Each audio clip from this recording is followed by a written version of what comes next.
স্বাগত বন্ধুরা, কারিকুরির তরফ থেকে। কারিকুরি আজকে তোমাদের জন্য একটা বেশ বিশেষ সুন্দর একটা খুব সুস্বাদু রেসিপি নিয়ে এসেছে। এখানে গ্যাসটা ধরিয়ে দিয়ে একটা কড়া আমি বসিয়ে দিয়েছি। এখানে আমি একটু সর্ষের তেল দিয়ে দিলাম। দেখো, এখানে আমি দুটো আলুকে এরকম এক একটা আলুকে 4 টুকরো করে, ছোট আলু যেটাকে 4 টুকরো করে কেটে নিয়েছি। আর এখানে নিয়েছি কিছু চিংড়ি মাছ। এই চিংড়ি মাছটাকে আমি আজকে কিভাবে রান্না করি সেটাই আমি তোমাদের সঙ্গে শেয়ার করছি।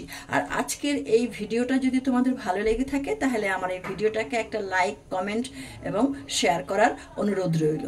আর তোমরা যে সমস্ত বন্ধুরা আমার এই চ্যানেলটিতে নতুন, আমার এই চ্যানেলটিকে এখনো পর্যন্ত সাবস্ক্রাইব করোনি, তাদের কাছে আমার একান্ত অনুরোধ রইল চ্যানেলটিকে সাবস্ক্রাইব করে বেল আইকনের অল অপশনটিকে তোমরা প্রেস করবে, তাহলে আমার পরবর্তী সমস্ত নোটিফিকেশনস তোমাদের কাছে সবার আগে চলে যাবে। এই তেলের মধ্যে আমি এই আলুটা দিয়ে আলুটাকে লাল করে ভেজে নিচ্ছি।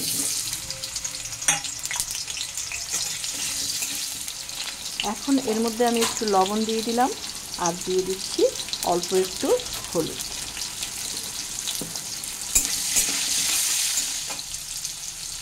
দু মিনিটের জন্য এটা একটু চাপা দিয়ে দিচ্ছি। এখানে যে চিংড়ি মাছটা আমি ভালো করে ধুয়ে নিয়েছি, এর মধ্যে আমি এটাকে একটু লবণ দিয়ে আর একটু হাফ চা চামচ হলুদ দিয়ে, হাফ চা চামচ লবণ, হাফ চা চামচ হলুদ দিয়ে এটাকে ভালো করে মেখে রাখছি। দেবো আমি একটু সর্ষের তেল দিয়ে এটাকে ভালো করে মেখে 10 মিনিটের জন্য রেখে দিচ্ছি। 2 মিনিট হয়ে গেছে বন্ধুরা, আমি ঢাকনাটা সরিয়ে দিচ্ছি।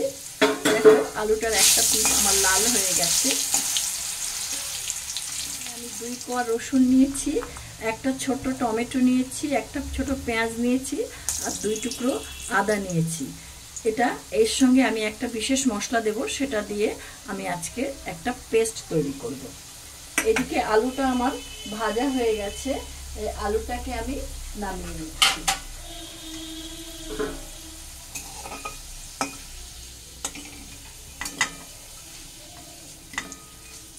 এই রান্নাটা করতে বেশি সময় লাগে না, খুব অল্প সময়ের মধ্যে রান্নাটা হয়ে যায়। গ্যাসের আগুনটা আমি এখন মিনিট 5-1 জন্য বন্ধ করে দিলাম। একটা মিক্সিং জার নিয়েছি, তার মধ্যে আমি এখন এতে হাফ চা চামচ রাঁধুনি দিয়ে দিচ্ছি। এই রাঁধুনিটাকে আমি প্রথম একটু গুঁড়ো করে নেব, তারপরে বাকি মশলাটা এর সঙ্গে দেব। রাঁধুনিটা আমার হাফ গুঁড়ো হয়েছে, এর সঙ্গে আমি বাকি এই সমস্ত পেঁয়াজ, টমেটো, আদা, রসুন এর সঙ্গে দিয়ে দিলাম। এবার এটাকে আমি একসঙ্গে পেস্ট করে নিচ্ছি। বন্ধুরা, পেস্টটা আমার ঠিক এইরকম হয়েছে, খুব সুন্দর হয়েছে। এদিকে আমার চিংড়ি মাছও ম্যারিনেট করা হয়ে গেছে। আমি গ্যাসটাকে আবার ধরিয়ে দিয়ে এটাকে আমি এই তেলটা আমার একটু গরম হয়ে গেছে। এবার আমি মিনিট 2 এই চিংড়ি মাছটাকে সাঁতলে নিচ্ছি।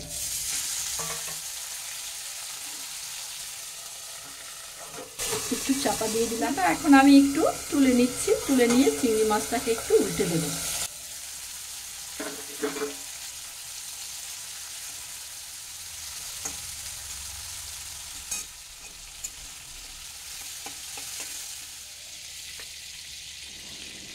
চিংড়িগুলোকে আমি এইভাবে ভেজে নিয়েছি। আরও 1 টেবিল চামচ সর্ষের তেল দিয়ে দিলাম। তেলটা আমার একটু গরম হবে, ধোয়া উঠছে। আমি একটা শুকনো লঙ্কা এর মধ্যে দিয়ে দিলাম আর দিয়ে দিচ্ছি হাফ তেজপাতা। ফোড়নে দিয়ে দিচ্ছি একটু সাদা জিরে। এখন এই যে করে রাখা পেস্টটা পুরোটা আমি এর মধ্যে দিয়ে দিচ্ছি।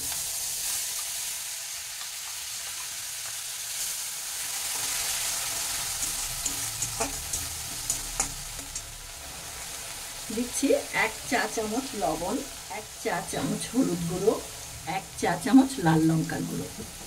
এর মধ্যে আমি আর ধনে জিরে গুঁড়ো দেব না।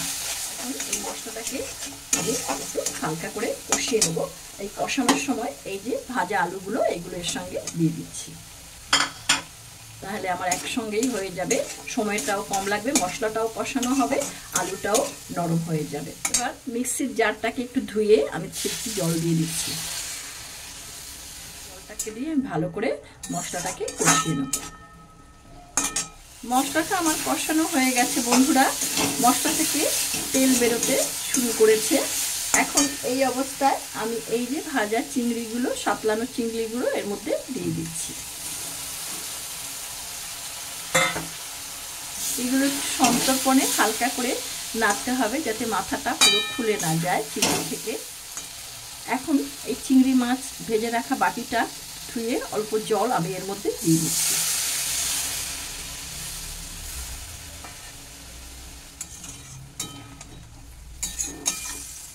আমি এতে আর ঝোল দেব না, এটা গায়ে মাখা রান্না করব কারণ আমার আলুটাও বেশ নরম হয়ে গেছে।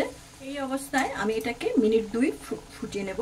তোমরা এই রান্নাটা করে খেয়েও ভীষণ ভীষণ ভালো লাগে। চিংড়ি প্রেমীরা যারা চিংড়ি খুব ভালোবাসে অনেক রকমভাবে একটু তোমরা খাও, একবার এইভাবে করে খেয়ে দেখো, তাহলে দেখবে এর স্বাদটা তোমরা ভুলতে পারবে না। কি সুন্দর দেখতে হয়েছে, বেশ সুন্দর ফুটছে। তোমরা কে কোথা থেকে দেখছো ভিডিওটি সেটা আমাকে কমেন্ট বক্সে লিখে জানিও। আর যদি কিছু জানার থাকে এরপরেও অবশ্যই লিখবে, আমি তোমাদেরকে উত্তর দেব। বন্ধুরা, হয়ে গেল আমার রাঁধুনি বাটা দিয়ে চিংড়ি। তো তোমরা ইচ্ছে করলে এর মধ্যে ধনে পাতা দিতে পারো, কিন্তু আমি এখানে জিরে ধনে দেইনি, কারণ রাঁধুনির গন্ধটা পাবো না। ধনে পাতা দিলে রাঁধুনির গন্ধটাও অতটা পাওয়া যাবে না। এবার আমি গ্যাসটাকে অফ করে দিচ্ছি, তোমাদেরকে আমি একটু দেখাচ্ছি। দেখো আমার এই চিংড়িটা কেমন হয়েছে, তোমরা নিজেরা দেখেই বুঝতে পারবে।